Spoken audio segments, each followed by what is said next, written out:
गुरुर्विष्णु गुरुर्देवो महेश्वरः गुरुः साक्षात् परब्रह्म तस्मै श्री गुरुवे नमः। शारदा सारदां भोजवदनां वदनां भुजे सर्वदा सर्वदास्माकं सन्निधिं क्रियात्। नमस्ते, आप सभी का स्वागत है मेरे इस चैनल में बेअन सफलता में। और आज हम अभिज्ञान शाकुंतलम अर्थात कालिदास विरचित अभिज्ञान शाकुंतलम के मंगलाचरण को देखेंगे, इसको पढ़ेंगे। तो इससे पहले थोड़ा इसका परिचय देख लेते हैं अभिज्ञान शाकुंतलम का। इसमें कालिदास जी ने दुष्यंत और शकुंतला के विषय में वर्णन किया है, बहुत ही सुंदर वर्णन किया है। तो वर्णन 3 घटनाओं में संबंधित है। पहले मिलन, विरह और पुनः मिलन। अब इन 3 घटनाओं में ये पूरी पुस्तक लिखी गई है और यह पुस्तक विश्व प्रसिद्ध पुस्तक है। नाटकों में सर्वश्रेष्ठ नाटक माना जाता है अभिज्ञान शाकुंतलम को। तो इस में कालिदास जी ने मंगलाचरण किया है और उस मंगलाचरण में भी भगवान की प्रत्यक्ष दृश्यमान 8 मूर्तियों का वर्णन किया है, जो इस प्रकार से है। जल, अग्नि, यजमान, सूर्य, चंद्र, गगन, धरती, पवन, इन 8 मूर्तियों से युक्त भगवान शंकर क्या करें? सबकी रक्षा करें। तो कालिदास जी कहते हैं, लिखा है कालिदास जी ने, या सृष्टि सृष्टुराद्या वहति विधिहोतम या हविर्या च होत्री ये द्वे कालम विदत्तः श्रुति विषय गुणा या स्थिता व्यापी विश्वम या माहो सर्व बीज प्रकृति यया प्राणिनः प्राणवन्तः प्रत्यक्षाभिः प्रपन्नस्तनुभिर्वतु वस्ताभिरष्टाभिरीशः। इसका अन्वय देखते हैं। या सृष्टु आद्य सृष्टि या विधि होतम हवि वहति या च होत्री ये द्वे कालम विदत्तः या श्रुति विषय गुणा विश्वम व्याप्य स्थिता यां सर्वबीज प्रकृति इति आहो यया प्राणिनः प्राणवन्तः ताभिः प्रत्यक्षाभिः अष्टाभिः तनुभिः प्रपन्नः ईशा वह अवतु रक्षतु। वह तुम सबकी रक्षा करे। तो कौन? ईशा, तद भगवान शंकर तुम सबकी रक्षा करे। तो किससे युक्त होकर रक्षा करे? तो इन 8 मूर्तियों से युक्त, प्रत्यक्ष दृश्यमान इन 8 मूर्तियों से युक्त भगवान क्या करे? तुम सबकी रक्षा करे। इस प्रकार कालिदास जी ने वर्णन किया है। अब हम पंक्ति सा अर्थ देखेंगे। सबसे पहले या सृष्टि ही सृष्टु राज्या वहति विधि होतम या हविर या च होत्री। तो पहली पंक्ति में कालिदास जी कहते हैं कि या सृष्टु आद्य सृष्टि, सृष्टु विधातु ईश्वरस्य आद्य सृष्टि अर्थात रचना, जो विधाता की सर्वप्रथम रचना है।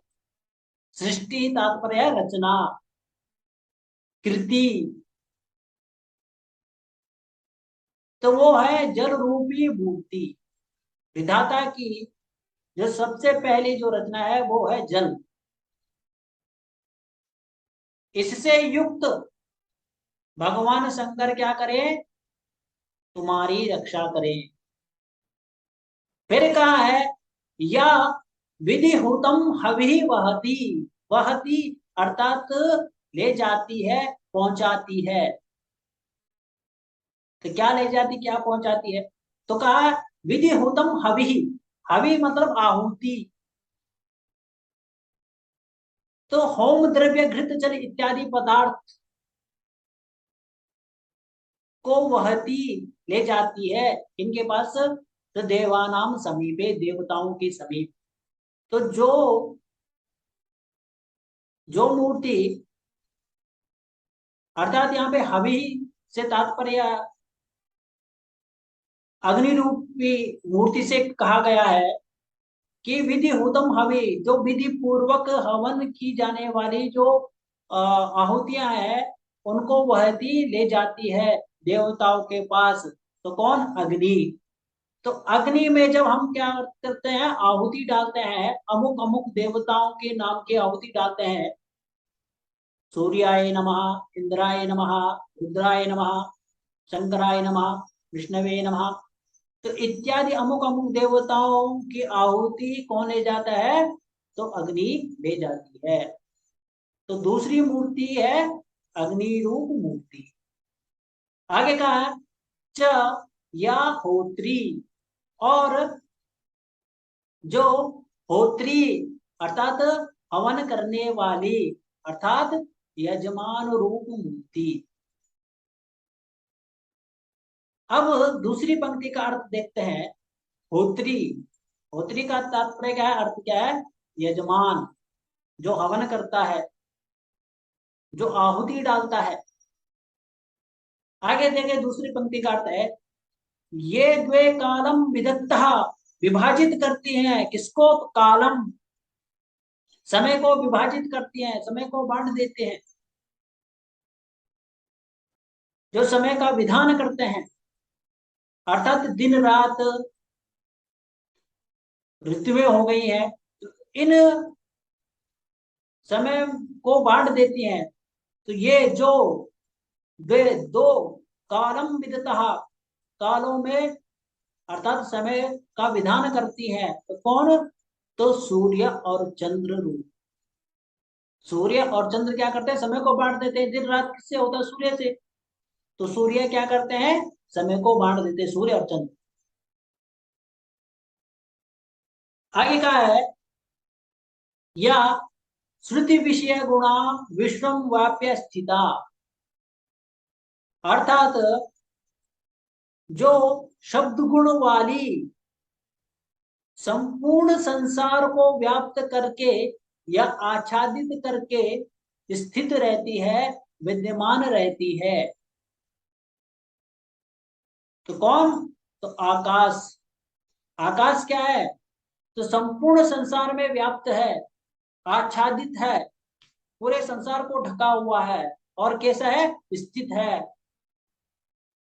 स्थित है ना, चल नहीं है, चलता नहीं, आकाश कहीं चलता है? नहीं चलता, स्थित है। तो इस प्रकार आकाश रूपी मूर्ति कालिदास जी ने कहा है। आगे देखिए याम सर्वबीज प्रकृति इति आहु ब्रुवंती कथयंती, कहते हैं, आहु का तात्पर्य है कहते हैं। तो जिसको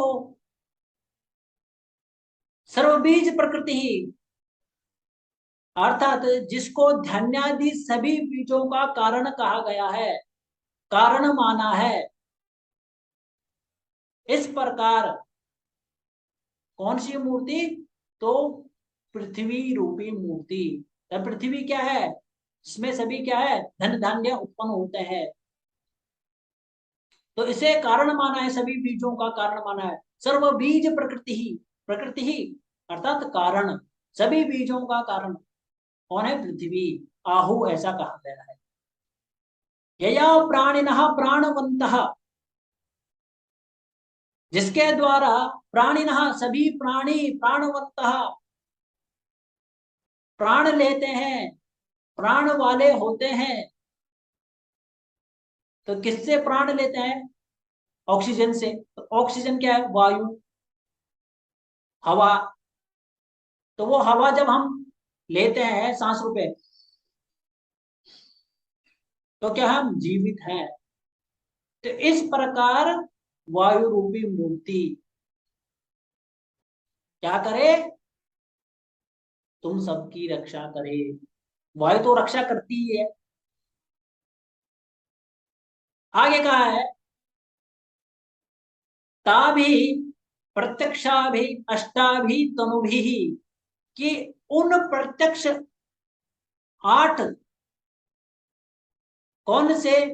तो जल अग्नि, यजमान, सूर्य, चंद्र, गगन, धरती, पवन, इन 8 मूर्तियों से दृश्यमान, इन 8 मूर्तियों से युक्त और दृश्यमान कौन? ईशः अर्थात शिव शंकर भगवान महादेव क्या करें? वह अवतु, तुम सबकी रक्षा करें, रक्षतु अवतु, रक्षा करे। तो ये 8 मूर्ति युक्त भगवान शिव शंकर हम सबकी क्या करें?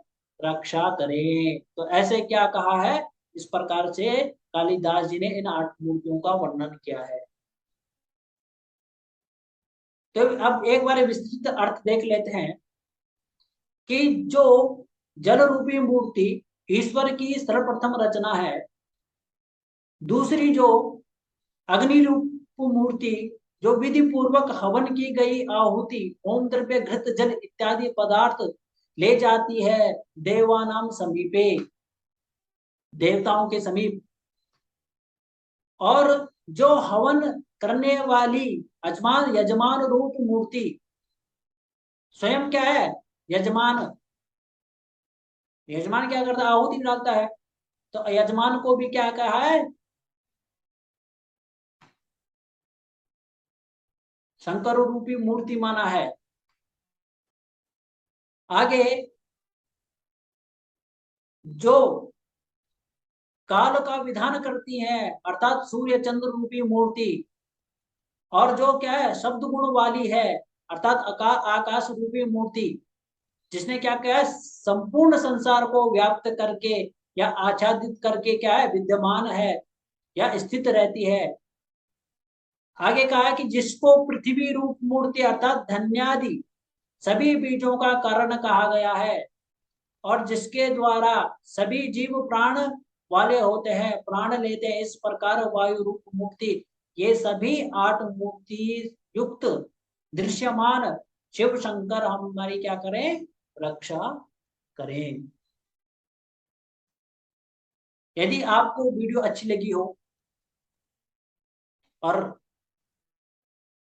श्लोक का व्याख्यान अच्छा लगा हो तो मेरे चैनल को सब्सक्राइब करके, कमेंट करके लाइक कीजिए। धन्यवाद। इसी प्रकार मैं आपको आगे की वीडियो लाऊंगा अभिज्ञान शाकुंतलम से संबंधित श्लोकों को। आगे कथा आगे थोड़ा चलेगी सिर्फ श्लोकों की, कि आगे कौन कौन से श्लोक आएंगे।